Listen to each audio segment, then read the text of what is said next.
বিশ্বকর্মা পুজোর দিন রাত্রিবেলা করে নিয়েছিলাম বিরিয়ানি। তো স্যালাড কেটে নিয়েছিলাম, শসা আর পেঁয়াজ, আর মাইক্রো ওভেনে আমি দমে বসিয়ে দিয়েছিলাম। কড়াইতে আমি মাংসটা করেছি, কিন্তু যখন আমি দমে বসালাম তখন পুরোপুরি লেয়ারিংটা আমি মাইক্রো ওভেনের বাটিতেই করেছিলাম।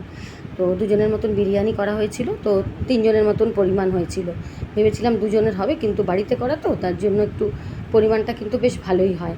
আর দোকানে কিনতে গেলে তো দামটাও অনেকটা পড়ে যায়, প্লাস এখন কিন্তু পরিমাণ অনেক কমিয়ে দিয়েছে। তো কর্তামশাই খেতে বসে গেছে, আমি বললাম একটু প্লেটিং করে দিই, ভালো করে সাজিয়ে দিই। তো বললো না, অত তর্স হয়েছে না, প্রচণ্ড ভালো গন্ধ বেরিয়েছে। ও নাকি গেট থেকেই গন্ধ পেয়েছে। তো খাচ্ছে। বিরিয়ানি করেছি, সঙ্গে চিকেন কষা, আমারটাও বেড়ে নিয়েছি।